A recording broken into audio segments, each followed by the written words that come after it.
कौन सा क्वेश्चन था लास्ट क्लास में जो हम लोग पढ़े थे? Concept of addition. दे एक क्वेश्चन में, एक दो क्वेश्चन में तो बता देंगे।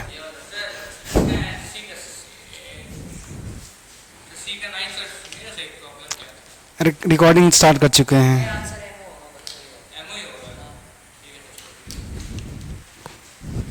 Find out the molarity and normality after mixing of, क्या लिखा हुआ था?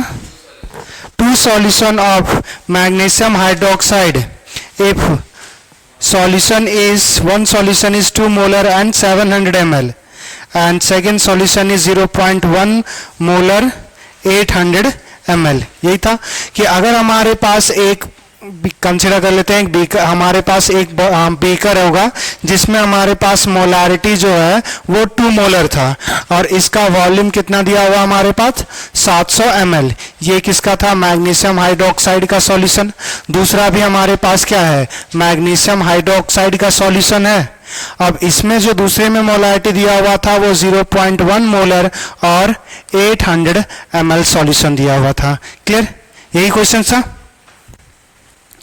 लो, अब इस केस में आपको क्या निकालना था? कॉन्सेप्ट ऑफ नॉर्मैलिटी और मोलारिटी दोनों निकालना था। तो याद करो कि मोलारिटी बराबर हमने फॉर्मूला लिखवाया था, क्योंकि दोनों क्या है? आइडेंटिकल है। Magnesium hydroxide, magnesium hydroxide, concept of addition लगेगा और कॉन्सेप्ट ऑफ एडिशन लगेगा। तो इस केस में हमने एडिशन में पाया था formula M1B1 plus M2V2 divide by B1 plus V2।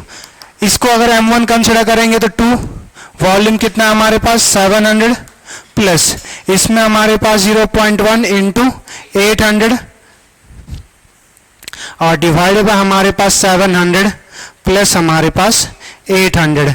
यहां से सॉल्व करेंगे तो 7 2 जा 14, 100 प्लस यहां पे आ जाएगा 80। अब यहां से हमारे पास आ जाता 1480 डिवाइड बाय 15 0, 4 तिया 12 2, सॉरी 1500, सॉरी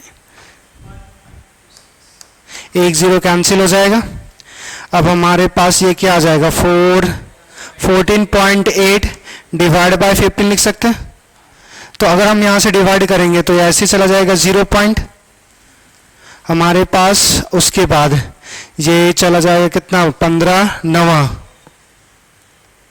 9 टाइम्स क्या? 0.9 को 0 किसको है? इसको? अच्छा हाँ, ये वाला। अब वो आगे राउंड ऑफ करेंगे ना, पहले तो एक बार कुछ तो टर्म्स लिख ले।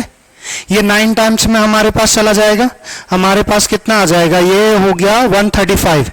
135 में हमारे पास चला जाएगा तो हमारे पास बचेगा कितना? हमारे पास 12, नहीं सॉरी 135 और हमारे पास था 148।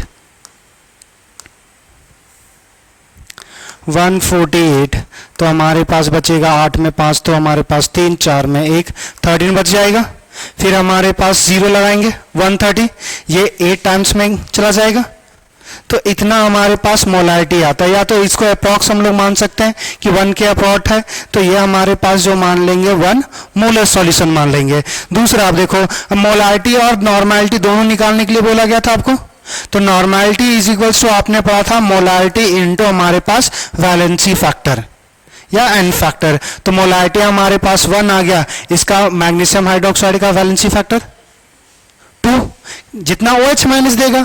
तो अगर हमारे पास मैग्नीशियम हाइड्रोक्साइड है MaOH का होल 2, ये जब टूटेगा तो बेस हमारे पास 2 प्लस हमारे पास और क्या फॉर्म करेगा? 2 टाइम्स ऑफ OH माइनस। तो ये 2 OH दे रहा था, तो एसिड जितना H प्लस दे, बेस जितना OH माइनस दे, तो ये 2 दे रहा, 2 से मल्टीप्लाई करेंगे तो ये हमारे पास क्या जाएगा? 2 नॉर्मल सॉल्यूशन। क्लियर? अब एक और लास्ट हमारे पास कॉन्सेप्ट पढ़ना था, कॉन्सेप्ट ऑफ न्यूट्रलाइजेशन।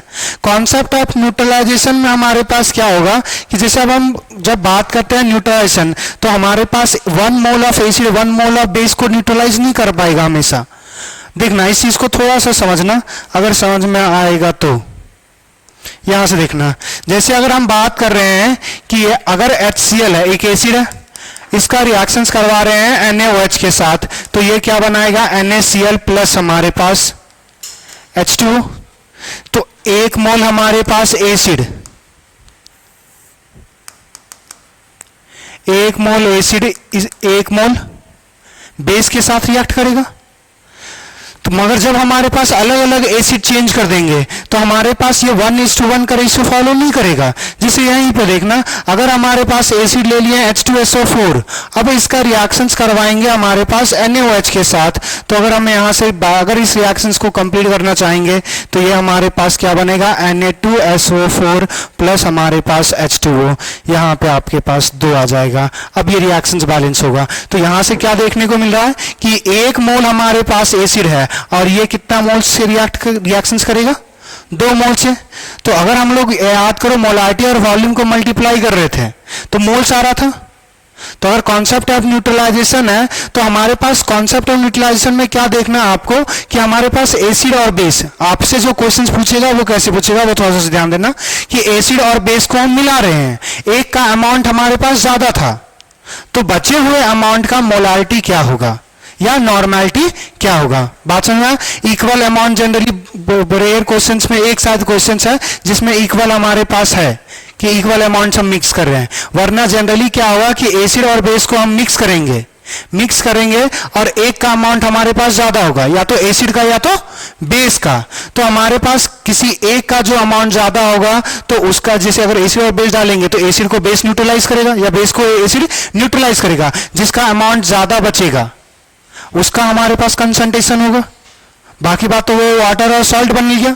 तो हमारे पास बचे हुए एसिड या बचे हुए बेस का हमसे पूछेगा कि नॉर्मेलिटी बताओ और मोलारिटी बताओ। तो हमने अभी क्या समझा कि अगर हमारे पास, कभी हम ऐसा नहीं लिख सकते कि 1 मोल एसिड 1 मोल बेस के साथ रिएक्शंस करेगा, 1 मोल हमारे पास, अगर हमारे पास 2 मोल बेस है तो 2 मोल एसिड के साथ रिएक्शंस करेगा, ये फिक्स नहीं है। अब याद करो कि एग्जाम्पल दिए थे एक बार जब नॉर्मेलिटी आपको पढ़ाया था, तो एक बार बताया था महाभारत वाला एग्जाम्पल कि महाभारत में जब सबसे पहली बार लड़ाई होता तो घोड़े वाला घोड़े के साथ लगता है, हाथी हाथी के साथ, पैदल सैनिक के साथ लड़ेगा। तो यहां पे अगर हमारे पास 1 मोल के साथ नहीं रिएक्ट करता तो नॉर्मेलिटी में एक टर्म्स पढ़ाए थे आपको, नंबर ऑफ ग्राम इक्विवेलेंट, याद आया क्या था? Wait by molecular mass into हमारे पास वैलेंसी फैक्टर,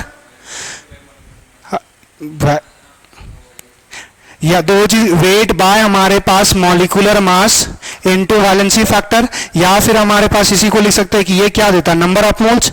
तो हमारे पास नंबर ऑफ मोल्स इनटू हमारे पास वैलेंसी फैक्टर, या क्या कर सकते हैं नंबर मॉलिक्यूलर मास को वैलेंसी फैक्टर से डिवाइड करेंगे तो वेट बाय हमारे पास इक्विवेलेंट वेट। ये इतना टर्म्स हमें पता था नंबर ऑफ इक्विवेलेंट्स का। तो अगर हम एसिड का एक इक्विवेलेंट लेंगे तो बेस का भी एक ही इक्विवेलेंट रिएक्ट करेगा, मगर मोल के केस में ऐसा नहीं बोल सकते। आगे हम लोग रेडॉक्स पढ़ेंगे तो इसके बारे में ज्यादा डिस्कशन करेंगे कि हमारे पास लॉ ऑफ केमिकल इक्विवेलेंस क्या होता है। फिलहाल अभी क्या समझना है कि जैसे हमारे पास कोई भी रिएक्शंस हो रहा हो तो अगर हम किसी स्पीसीज का एक इक्विवेलेंट लेंगे तो दूसरे का भी कितना जरूरी होगा कंप्लीट रिएक्शंस के लिए, एक इक्विवेलेंट। अगर हम किसी का 5 ले रहे हैं तो दूसरे का भी कितना होगा 5 इक्विवेलेंट। और इक्विवेलेंट का फॉर्मूला आपने पढ़ा था ये, या तो weight by equivalent weight, number of gram equivalents के बराबर, या weight by molecular mass into valency factor, या number of moles into valency factor.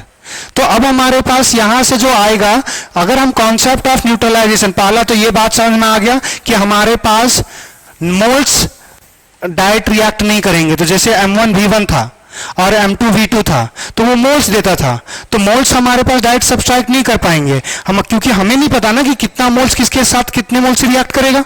मगर हमारे पास ये फिक्स है कि एक किसी केमिकल स्पीस का जितना नंबर ऑफ ग्राम इक्विवेलेंट होगा दूसरे का भी number of gram equivalent same आएगा। और number of gram equivalent normality के केस में आपने पढ़ा था, normality is equals to number of gram equivalent divided by volume of solution. ये वॉल्यूम ऑफ सॉल्यूशन था। अब यहां से देखो, नंबर ऑफ ग्राम इक्विवेलेंट बराबर क्या लिखोगे, नॉर्मेलिटी इनटू वॉल्यूम लिखोगे। जैसे मोलारिटी के केस में आपने क्या पढ़ा था, molarity is equals to number of moles by volume. तो नंबर ऑफ मोल जब निकालते थे मोलारिटी और वॉल्यूम को क्या करते थे, मल्टीप्लाई करते थे। तो अगर हमें नंबर ऑफ ग्राम इक्विवेलेंट्स अगर पता करना है तो नॉर्मेलिटी और वॉल्यूम को अगर क्या करेंगे, मल्टीप्लाई करेंगे। तो जहां पे हमारे पास मोलारिटी था वहां पे अब आ जाएगा नॉर्मेलिटी, क्योंकि हमारे पास नॉर्मेलिटी के केस में पहला तो एक याद रखना कि नॉर्मेलिटी के केस अगर normality number of gram equivalent के बेसिस पे बना रहे हैं, बैलेंस करने की कोई जरूरत नहीं होती है। हमारा एक किसी भी केमिकल स्पीसीज का जितना इक्विवेलेंट अगर रिएक्ट करवाना है, दूसरे का भी उतना ही रिएक्ट करेगा। तो ये नंबर ऑफ ग्राम इक्विवेलेंट के बेसिस पे बोल सकते हैं, मोल के बेसिस पे नहीं बोल सकते। अभी फिलहाल इतना ही याद रखना, उसको बोलते हैं लॉ ऑफ केमिकल इक्विवेलेंस। और यहां पे हमारे पास जो थर्ड कॉन्सेप्ट आएगा, concept of neutralization, concept of neutralization. तो बस यहां पे अभी ये याद रखना है कि एसिड और बेस को हम मिक्स करेंगे। एक हमारे पास या तो एसिड का अमाउंट ज्यादा होगा या तो बेस का, और उस केस में हमारे पास जो ज्यादा होगा उसका रिजल्टेंट नॉर्मेलिटी पूछेगा। तो देखो नॉर्मेलिटी या मोलारिटी, इस केस में हमारे पास क्या है कि एक कंटेनर है एसिड और दूसरा कंटेनर होगा हमारे पास बेस। अब इन दोनों को मिक्स किया जाएगा और तीसरा कंटेनर बनेगा। जो हमारे पास एक्सेस होगा वो हमारे पास या तो ये एसिडिक सॉल्यूशन होगा या तो फिर हमारे पास बेसिक, डिपेंडिंग अपॉन कौन सा हमारे पास एक्सेस में है। क्लियर? अब उसका हमसे पूछेगा या तो मोलारिटी या तो नॉर्मेलिटी। अब यहां से देखो, यहां पे हमारे पास अभी हमने बोला कि एसिड और बेस के लिए मोल के लिए लिख नहीं सकते, उसके लिए क्या आएगा, नंबर ऑफ ग्राम इक्विवेलेंट्स। तो हमारे पास या तो मोलारिटी सॉल्यूशन का दिया रहेगा या हमारे पास नॉर्मेलिटी और वॉल्यूम, दो चीज। मोलारिटी अगर दिया हुआ है तो इसको पास एसिड का मान रहे M1 और वॉल्यूम B1, अगर नॉर्मेलिटी दिया हुआ है तो N1 कंसिडर कर रहे हैं। दूसरा, हमारे पास बेस का मोलारिटी हम लोग M2 कंसिडर कर रहे हैं, अगर नॉर्मेलिटी दिया हुआ रहेगा तो हम उसको N2 कंसिडर कर रहे हैं, और जो वॉल्यूम होगा इस केस में V2। अब देखो, अगर मोलारिटी दिया हुआ है तो दूसरा हमें वैलेंसी फैक्टर भी मालूम होना चाहिए। एसिड को देख के पता कर सकते हैं कितना H+ देगा, बेस को देख के पता कर सकते हैं कितना OH- देगा। तो इस केस के लिए वैलेंसी फैक्टर 1 कंसिडर कर रहे हैं और दूसरे केस के लिए वैलेंसी फैक्टर 2। अब यहां से देखो, सबसे पहला हम लोग बात करेंगे नॉर्मेलिटी का, कि नॉर्मेलिटी क्या था, number of gram equivalents divide by volume of solution. Number of gram equivalents, अब देखो जिसका हमें तो नहीं पता ना कि एसिड का अमाउंट है या बेस का अमाउंट ज्यादा है, सीधा सिंपल मोड यूज करेंगे। मोड यूज करेंगे, मोड में क्या होता है कि नेगेटिव भी आएगा तो पॉजिटिव, पॉजिटिव भी होएगा तो भी पॉजिटिव। अब हमारे पास यहां पे से देखो नंबर ऑफ ग्राम इक्विवेलेंट्स हमारे पास यहां पे हमारे पास अगर निकालना चाहें एसिड के लिए, अगर हमारे पास एसिड के लिए अगर हम बात करें number of gram equivalent, gram equivalent ये क्या आ जाएगा, नॉर्मेलिटी इनटू वॉल्यूम। अभी बात किए थे कि नॉर्मेलिटी क्या था हमारे पास, number of gram equivalents, gram equivalent divide by volume. तो अगर नंबर ऑफ ग्राम इक्विवेलेंट पता करना है तो नॉर्मेलिटी और वॉल्यूम को क्या करना पड़ेगा, मल्टीप्लाई करना पड़ेगा। तो number of gram equivalent acid का बात करेंगे तो N1 B1।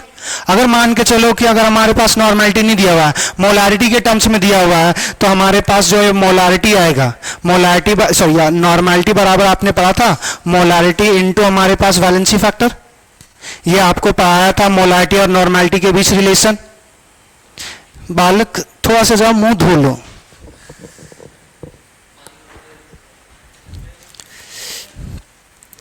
देखो यहां से मोलारिटी हमारे नॉर्मेलिटी की जगह मोलारिटी इनटू वैलेंसी फैक्टर लिख सकते हैं। तो यहां पे मोलारिटी कितना है M1, वैलेंसी हमारे पास B1, valency factor B1। Clear? दूसरा, अगर हम बेस की बात करेंगे, बेस की बात करेंगे तो हमारे पास number of gram equivalent, gram equivalent ये क्या आ जाएगा हमारे पास, नॉर्मेलिटी केस में N2 कंसीडर किया और वॉल्यूम हमारे पास V2। अगर मोलारिटी दिया हुआ है बेस का, अगर नॉर्मेलिटी की जगह मोलारिटी दिया हुआ है तो फिर वही आ जाएगा कि नॉर्मेलिटी जगह लिख सकते हैं मोलारिटी और हमारे पास मोलारिटी और हमारे पास वैलेंसी फैक्टर। तो बस इसको बेहतर ढंग से लिखने के लिए हमारे पास M2 V2 और हमारे पास वैलेंसी फैक्टर ये 2। अब यहां से देखो हमारे पास नॉर्मेलिटी बराबर क्या होगा, number of gram equivalent divide by volume of solution. हमारे पास जो नंबर ऑफ ग्राम इक्विवेलेंट होगा वो हमारे पास एसिड और बेस एक दूसरे को क्या करेगा, कैंसिल आउट। रिएक्शंस में खत्म करेगा ना। अगर खत्म करेगा तो हमारे पास बचा जो रहेगा वो जो भी एक्सेस होगा, जैसे अगर हमारे पास M1 B1 और हमारे पास वैलेंसी फैक्टर 1 कंसिडर कर रहे हैं, माइनस हमारे पास जो आ जाएगा वो आ जाएगा M2 V2 valency factor 2 divide by V1 plus V2। अगर नॉर्मेलिटी मालूम हो चल जाएगा तो मोलारिटी नहीं निकाल सकते। मोलारिटी बराबर क्या आ जाएगा हमारे पास, normality divide by valency factor. तो यहां से हमारे पास ये फॉर्मूला निकल गया। सीधा क्या है कि एसिड और बेस आपस में रिएक्शंस करेगा, तो अगर हमारे पास रिएक्शंस करेगा तो नंबर ऑफ ग्राम इक्विवेलेंट दोनों के क्या होंगे, कम होंगे। तो जिसका ज्यादा होगा उसमें हमारे पास दूसरा वाला कंज्यूम हो जाएगा और वॉल्यूम तो हमेशा बढ़ेगा ना। जैसे अगर इसका 4 लीटर लिया और इसका 4 लीटर लिए, फाइनल जो वॉल्यूम होगा वो 8 लीटर ही आएगा। मगर एसिड का अगर हमारे पास 4 इक्विवेलेंट है और इसका 5 इक्विवेलेंट, तो 4 में हम 5 घटा देंगे तो बचेगा कितना, 1। जिसका अमाउंट ज्यादा होगा उसका नॉर्मेलिटी पता चलेगा। तो एक लिख लो इसको पहले और एक क्वेश्चंस करेंगे, एक दो क्वेश्चंस करेंगे, उसके बाद हमारे पास PYQs।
Factor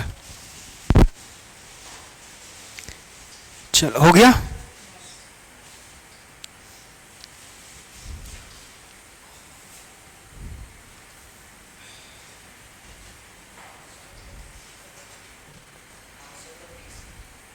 concept of mix, अरे कॉन्सेप्ट ऑफ मिक्सिंग मतलब दो चीज को मिलाना। उसमें सबसे पहला हम लोग पढ़े थे डाइल्यूशन, तो उसमें सॉल्यूशन में क्या डाल रहे थे, सिर्फ सॉल्वेंट को, तो वो भी मिक्सिंग ही हुआ।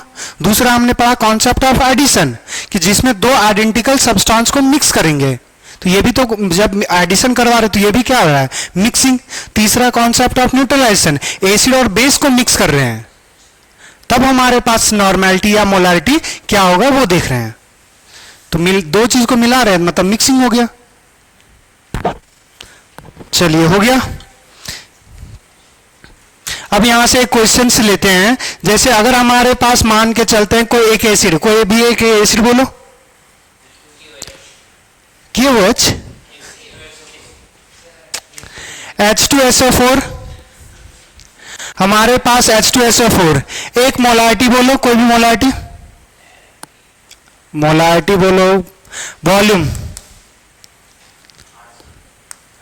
800 हमारे पास ml। एक हमारे पास कंटेनर है जिसमें H2SO4 कितना है, जिसकी मोलारिटी 3 मोलर है और हमारे पास उसका वॉल्यूम 800 ml है। दूसरा हमारे पास ले लेते हैं हमारे पास KOH सॉल्यूशन, ये एक एसिड है H2SO4, KOH क्या है, एक हमारे पास बेस है। अब इस केस में हमारे पास जो मोलारिटी ले लेते हैं वो मोलारिटी हमारे पास कुछ ले लेंगे 2 मोलर ले लेते हैं, 2 मोलर, और ये हमारे पास 200 ml इसका सॉल्यूशन लेते हैं। अब इन दोनों के बाद जब हम मिक्स करेंगे तो हमसे पूछा गया है कि रिजल्टेंट सॉल्यूशन का पहला तो ये बताओ कि कौन से कैसा नेचर होगा, कि एसिडिक होगा या बेसिक होगा। अगर जो भी हमारे पास नेचर होगा उसका रिजल्टेंट नॉर्मेलिटी या नॉर्मेलिटी और मोलारिटी बताना है। बात समझ में आया कि ये एक हमारे पास एसिड है, दूसरा बेस है, दोनों को मिक्स करेंगे, मिक्स करने के बाद किसका सॉल्यूशन बनेगा, वो एसिडिक सॉल्यूशन होगा या बेसिक सॉल्यूशन या न्यूट्रल। 3 कॉन्सेप्ट मिक्स करने के बाद क्या होगा, एसिड, बेसिक या न्यूट्रल, 3 ही पॉसिबल हो सकता है कि अगर एसिड और बेस पूरा कंप्लीटली खत्म हो जाए तो न्यूट्रल हो जाएगा, अगर हमारे पास एसिड बच गया तो एसिडिक, अगर बेस ज्यादा होगा तो बेसिक होगा, और जो बच जाएगा उसके बेसिस पे आपको बताना है कि हमारे पास मोलारिटी क्या होगा और नॉर्मेलिटी क्या होगा। तो यहां पे हम लोग जो मिक्स करेंगे, यहां पे जो सॉल्यूशन बनेगा उसका आपको बताना है नेचर। नेचर करने का मतलब या तो एसिडिक, बेसिक और तीसरा हमारे पास न्यूट्रल, ये 3 में से कौन सा होगा, और इसमें जो आएगा उसका हमारे पास रिजल्टेंट नॉर्मेलिटी और मोलारिटी बताना है। क्या बात समझ में आ गया? तो देखो सबसे पहला हमारे पास अगर हमें सिर्फ ये बताना है कि नेचर क्या है, सबसे पहले ये नेचर बताना है, तो सबसे जितना जिसका हमारे पास ज्यादा इक्विवेलेंट होगा, जितना ज्यादा नंबर ऑफ ग्राम इक्विवेलेंट होगा दूसरे का भी तो उतना ही ज्यादा चाहिए। मतलब अगर 10 था तो इसका भी 10 चाहिए, अगर 10 की जगह दूसरे का 5 आ गया तो जिसका ज्यादा होगा उसका नेचर के बेसिस पे आएगा। तो अगर हम यहां से सीधा सिंपली अगर हमारे पास नंबर ऑफ मिलीग्राम इक्विवेलेंट की बात करें, मिलीग्राम इक्विवेलेंट क्यों बात कर रहे हैं, क्योंकि वॉल्यूम किसमें है हमारे पास, ml में, तो वो जो आंसर आएगा ग्राम इक्विवेलेंट का जो भी आएगा वो मिलीग्राम इक्विवेलेंट में आएगा। अगर लीटर में लेते तो हमारे पास नंबर ऑफ ग्राम इक्विवेलेंट के बेसिस पे आता। तो यहां से देखो अगर मल्टीप्लाई करेंगे तो फॉर्मूला क्या था, मोलारिटी के टर्म्स में मोलारिटी वॉल्यूम इनटू हमारे पास वैलेंसी फैक्टर। मोलारिटी कितना है 3, वॉल्यूम कितना है हमारे पास 800। अगर हमारे पास मिली के जगह अगर आप इक्विवेलेंट लिखना चाहोगे कि normal equivalent number of gram equivalent, तो इसको आप 0.8 ले सकते हो, लीटर में आ जाएगा वो। अगर ml में रखोगे तो मिली में रहेगा हमारे पास। दूसरा H2SO का वैलेंसी फैक्टर 2।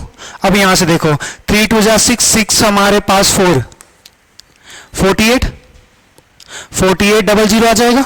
इतना मिली इक्विवेलेंट, या फिर हमारे पास इतना क्या जाएगा हमारे पास मिलीग्राम इक्विवेलेंट। ये अगर हमें ग्राम इक्विवेलेंट से पता करना है तो 1000 से डिवाइड करोगे, 1000 से डिवाइड करोगे तो कितना आता है 4.8। या तो यहां से ले सकते थे वॉल्यूम हमारे पास 0.8 लीटर, तो यहां पे 8 तो 24 और हमारे पास 24 दूना 48, तो वही सेम आता 4.8 ग्राम इक्विवेलेंट आ जाएगा। अगर हमारे पास इसी तरह हम बेस का पता करना चाहेंगे, milligram equivalent, gram equivalent of base, तो बेस के लिए हमारे पास वही फॉर्मूला मोलारिटी वॉल्यूम इनटू हमारे पास वैलेंसी फैक्टर। तो मोलारिटी कितना है 2, वॉल्यूम हमारे पास कितना है 200 इनटू हमारे पास वैलेंसी फैक्टर इसका कितना आएगा एक ही KOH जब टूटेगा तो हमारे पास क्या देगा, एक हमारे पास K प्लस और दूसरा OH माइनस, तो एक OH माइनस दे रहा है तो हमारे पास वैलेंसी फैक्टर 1 आ जाएगा। यहां से करोगे तो कितना आ जाएगा 400। अगर हमारे पास ये 400 आ गया और दूसरा हमारे पास 4800 है, या फिर हमारे पास ग्राम इक्विवेलेंट में अगर हम चेंज करना चाहेंगे तो ये कितना आएगा 0.4, ये हमारे पास ग्राम इक्विवेलेंट में आ जाएगा। इसको यहां पे बेहतर लिख देते हैं, हमारे पास ग्राम इक्विवेलेंट, ग्राम इक्विवेलेंट की बात करेंगे तो 0.4 आएगा। अब हमारे पास अमाउंट किसका ज़्यादा है? एसिड का। तो अगर हमारे पास number of gram equivalent acid का ज़्यादा है तो सॉल्यूशन कैसा होगा? एसिडिक। तो हमारे पास